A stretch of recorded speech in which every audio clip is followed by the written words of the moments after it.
Hello everyone, स्वागत है आप लोगों का ऑल एग्जाम प्लेस के इस प्लेटफॉर्म पर। मेरा नाम है लोकेश गुप्ता। हमने यहाँ पर 2018 एमपी सेट का पेपर जो था, 2022 के एमपी सेट का पेपर, 2024 के एमपी सेट का जो पेपर है उसका यूनिट वाइज एक निचोड़ निकाला है, जिसमें हम लोग यहाँ पर जो है यूनिट वाइज पुराने प्रीवियस ईयर के जो क्वेश्चन है उसको लेके आ रहे हैं। ठीक है, यूनिट फर्स्ट और 2 अपलोड हो चुकी है, यूट्यूब पे आ चुकी है क्लासेस लाइव। और देन अब इसके बाद हम लोग बात करने वाले हैं आज यूनिट 3 के बारे में। ठीक है, तो पीवाईक्यूज का ये सेशन हम लोग शुरू किए हैं और 10 यूनिट तक हम लोग कंप्लीट करेंगे। इसके बाद एक मैराथन क्लास रखेंगे हम लोग, जो इसमें यहाँ पर हर संडे संडे कोशिश ये कि मैराथन क्लास रखेंगे, जिसमें हमारे पुराने जो पूरा 18, 22 और 24 का जो एमपी सेट का पेपर है, फिर उसके बाद एपी के जो पेपर थे उसको हम लोग सोल्व करेंगे लाइव। ठीक है, तो यूनिट 3 में जो पीवाईक्यूज आ चुके हैं उस पर हम लोग बात करने वाले हैं। साथ में हम लोग बात करेंगे यहाँ पर कि हमारे लिए कौन कौन से ऐसे टॉपिक जो महत्वपूर्ण है, माने कौन से ऐसे विषय है या कौन से ऐसे टॉपिक्स है यूनिट 3 में जिन पर हमें पढ़ने की आवश्यकता है, जिन पर ज्यादा ध्यान देने की आवश्यकता है। हालांकि पढ़ना आपको यूनिट 3 पूरी है, परंतु कुछ ऐसे टॉपिक है जिस पर बहुत ज्यादा ध्यान देने की आवश्यकता है, जहां से लगातार प्रश्न आ रहे हैं। ठीक है, चलिए शुरू करते हैं ये सेशन। मेरा नाम है लोकेश गुप्ता। हम लोग जो है यहाँ पर पॉलिटिकल साइंस एमपी सेट की क्लास हमने शुरू की है, इसके कोर्स लॉन्च किया है। ऑफर प्राइस अभी इसकी 2999 है और इसकी एक्चुअल फीस जो है वो 7999 है। तो जो बच्चे एमपी सेट, नेट या असिस्टेंट प्रोफेसर की तैयारी करना चाहते हैं पॉलिटिकल साइंस की मेरे साथ, वो जुड़ जाइए ऑल एग्जाम प्लेस के साथ और अपनी तैयारी को दीजिए एक नई दिशा। तो शुरू करते हैं सेशन। सबसे पहले तो हम लोग देखते हैं कौन से ऐसे टॉपिक्स जो हमारे लिए बहुत महत्वपूर्ण हैं। ठीक है, तो सबसे पहले यहां पर हम लोग देख रहे हैं, एक तो कौटिल्य से क्वेश्चन सदाबहार आते ही हैं। तो कौटिल्य का चाहे वो सप्तांग थ्योरी हो, विदेश नीति संबंधी सिद्धांत हो, मंडल सिद्धांत हो, षडगुण्य नीति हो या चातुर्गुण्य विचार हो, है ना, ये क्वेश्चन यहाँ से सदाबहार आते ही है। तो कौटिल्य के अर्थशास्त्र और इससे रिलेटेड क्वेश्चन पूछे जाते हैं, उसको आपको ध्यान रखना है। इसके अलावा कबीर से क्वेश्चन सदाबहार आते ही हैं, कबीर को थोड़ा सा देखना है। तो कबीर का जो विचार है वो आपको देखना है ना। इसके अलावा बात करें तो यहाँ पर पंडिता रमाबाई से प्रश्न पूछे जाते हैं। बाल गंगाधर तिलक से क्वेश्चंस बने हैं यहाँ पर। तो बाल गंगाधर तिलक में आप स्पेशली उनका स्वतंत्रता संग्राम में योगदान जो है, उनके द्वारा जो क्रांतिकारी गतिविधियां की गई उस पर प्रश्न पढ़िएगा, वो ज्यादा पूछे जाते हैं। स्वामी विवेकानंद के बारे में विचार जरूर देखिएगा, स्वामी विवेकानंद के बारे में प्रश्न आते हैं, पूछे जाते हैं ना, तो स्वामी विवेकानंद को जरूर पढ़िएगा। टैगोर का मानववाद जरूर पढ़ के जाइएगा, टैगोर का मानववाद, टैगोर की रचनाएं, इस पर प्रश्न आते हैं। गांधी जी से प्रश्न पूछे जाते हैं। अरविंदो का जो हम लोग बोल सकते हैं पूर्ण योग का जो सिद्धांत है वो प्रश्न पूछा जाता है। इसके अलावा रामास्वामी और इकबाल पे क्वेश्चन अभी कम आ रहे हैं, तो वहां देख सकते हैं। एम एन रॉय पे क्वेश्चन पूछे जाते हैं। वीडी सावरकर का जो हिंदुत्व का सिद्धांत है वो देख लेना। अंबेडकर पे प्रश्न आते हैं तो वो भी थोड़ा देखना। नेहरू, इसके अलावा लोहिया का जो चौखंबा राज्य का सिद्धांत है ना, वो थोड़ा सा यहाँ देखना है। तो ये टॉपिक ऐसे है जहां से सदाबहार प्रश्न पूछे जाते हैं, मतलब ज्यादातर क्वेश्चन यहाँ से आ रहे हैं। हालांकि ऐसा नहीं कि बाकी टॉपिक से नहीं आ रहे हैं, पर जहां ज्यादा ध्यान देना है वो इन टॉपिक्स पे है। ठीक है, चलिए शुरू करते हैं क्वेश्चन आंसर का सेशन। इसमें भी आपको पढ़ने की जो वही रखना है, सिद्धांत हमारा वही है। थोड़ा सा इनका एक तरह से आपको अभी यहाँ से बैकग्राउंड भी देखना है, इनकी पृष्ठभूमि, इनका जीवन परिचय जिसे आप कहते हैं वो जीवन परिचय जरूर देखना है ना, क्योंकि इनकी घटनाएं जीवन की वो क्वेश्चन उससे भी बनते हैं, क्योंकि इंडियन थिंकर में ये क्वेश्चन आते ही हैं। बुक्स जरूर देख के जाइएगा। स्थापित संगठन इनके देख के जाइएगा कि स्थापित संगठन या संस्थाएं कौन कौन सी है वो पढ़ना है। इसके अलावा इनके मेन जो थॉट है, विचार, वो पढ़ के जाइएगा। ठीक है, इसके अलावा कंपैरेटिव स्टडी कभी कभी कर लीजिएगा, जैसे नेहरू और गांधी जी के विचारों में मतभेद, या फिर टैगोर और देन गांधी जी के विचारों में, तो थोड़ा सा तुलनात्मक स्टडी करके देखिएगा इसमें।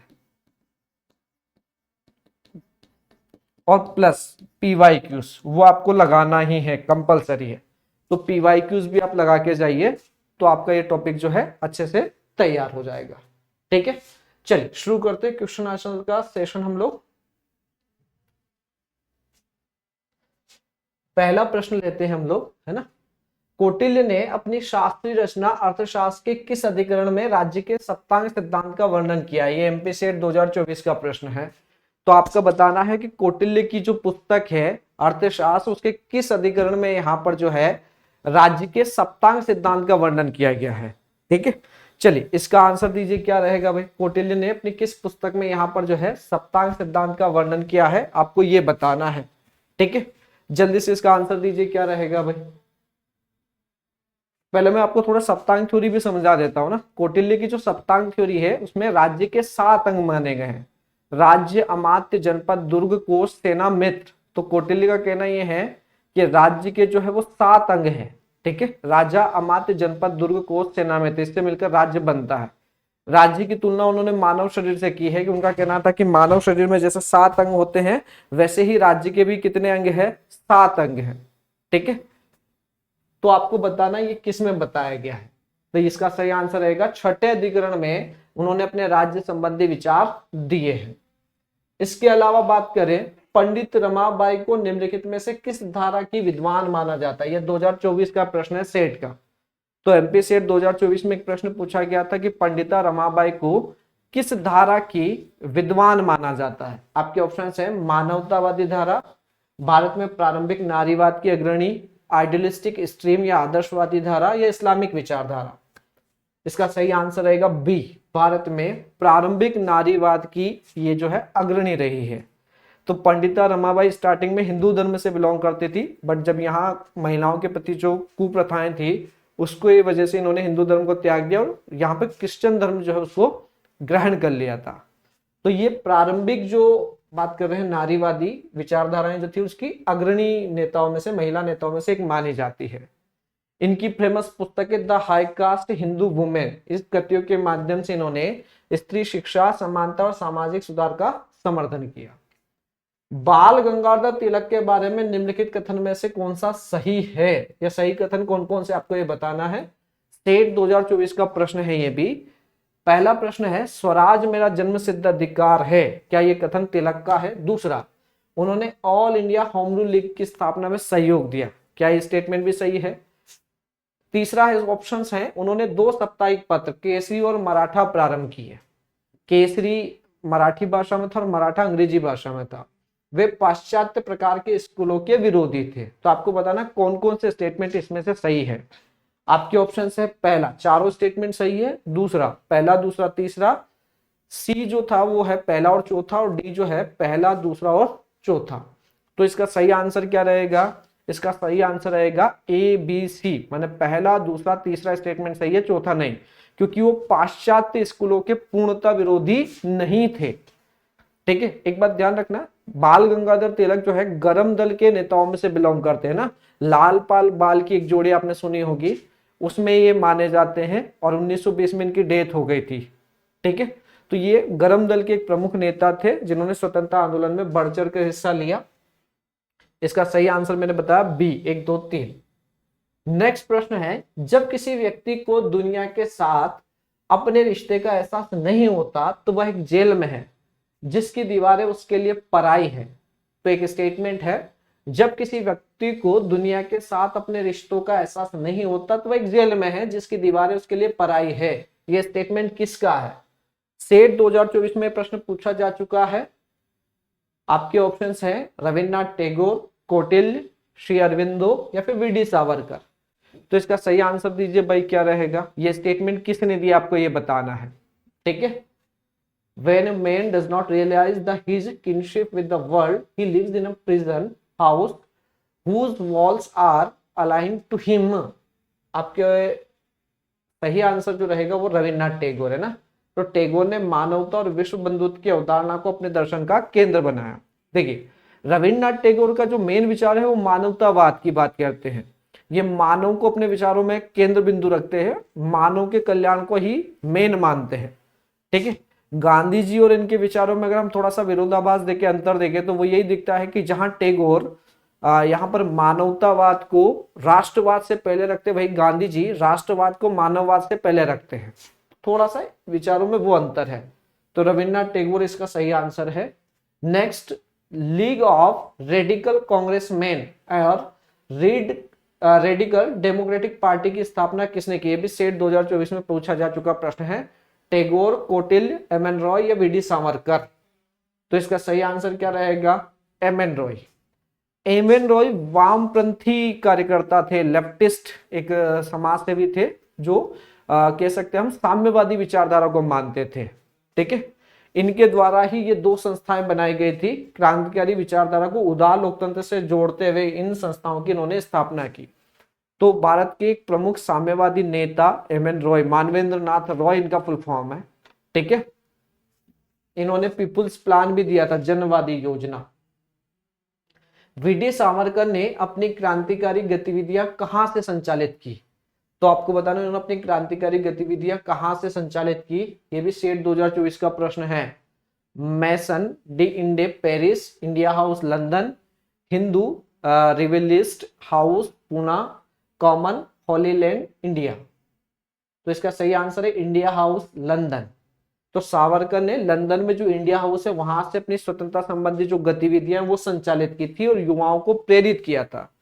सावरकर का हिंदुत्व का सिद्धांत बड़ा फेमस है, वो ध्यान रखिएगा। हिंदुत्व का जो विचार है वो सावरकर का ही विचार है। ठीक है, विडिस। और इनको बाद में अंग्रेजों ने जो है अंडमान निकोबार में यहाँ पर जो है सेल्यूलर जेल जो वहां पर बंद किया था, काले पानी की सजा मिली थी।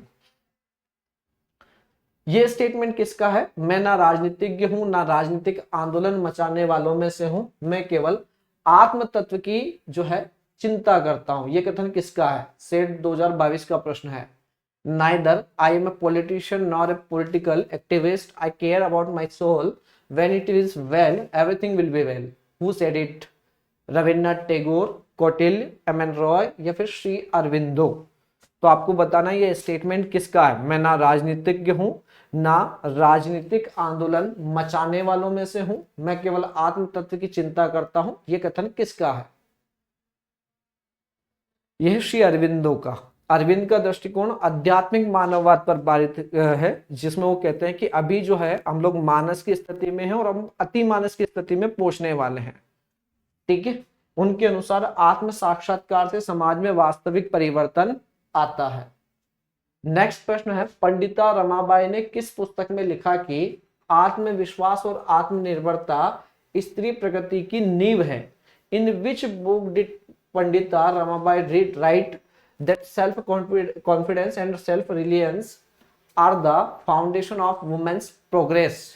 The high caste Hindu women, Stree Dharmaniti, early life story and travel in India और फेमिन एक्सपीरियंस इन इंडिया। तो आपको बताना है पंडित रमाबाई ने ये किस पुस्तक में ये विचार दिए थे।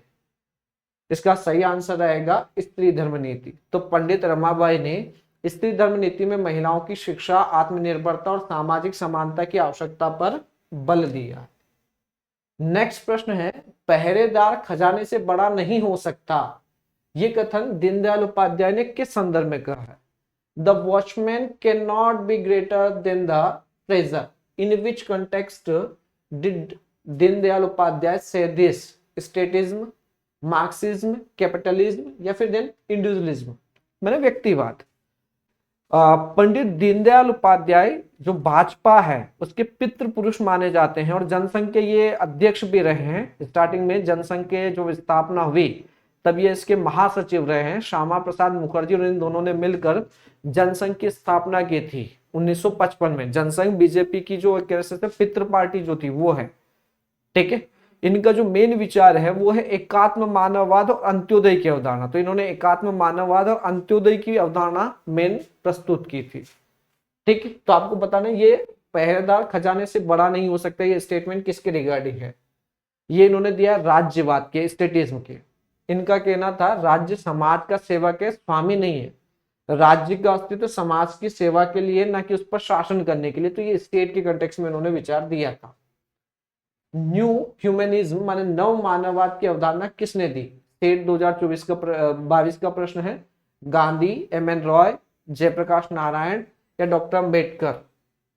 तो who propounded the concept of new humanism?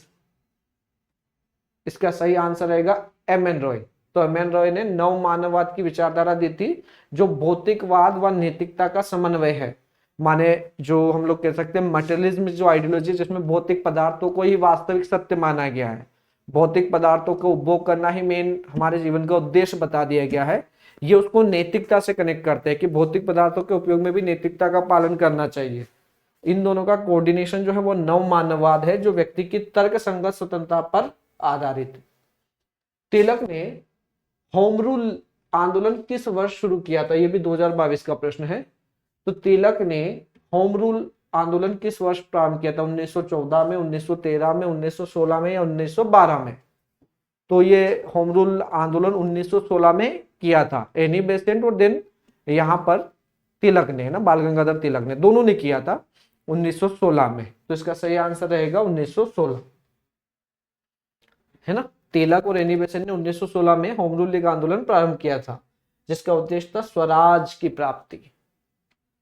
VD Savarkar का जन्म कब हुआ था, ये सेट 2022 का प्रश्न है। When was Vinayak Damodar Savarkar born, 25 मई 1882, 24 मई 1885, 28 मई 1883 या 22 मई 1887। तो बताना है आप लोगों को सावरकर का जन्म कब हुआ था। इसका सही आंसर है 28 मई 1883। तो 28 मई 1883 को महाराष्ट्र के नासिक जिले के भगूर गांव में इनका जन्म हुआ था। गरीबी हिंसा का निम्नतम प्रकार है, ये स्टेटमेंट किसका है, स्टेट 2018 का प्रश्न है। Who gave the statement that poverty is the worst form of violence? Hobbes, M N. Roy, Mahatma Gandhi या फिर वॉल्जर। तो आपको बताना है गरीबी हिंसा का निम्नतर स्तर है, ये स्टेटमेंट किसका है, ये आपको इसका आंसर देना है। 4 ऑप्शन है, हॉब्स, एम.एन. रॉय, महात्मा गांधी या वॉल्जर। तो इसका सही आंसर रहेगा गांधी जी।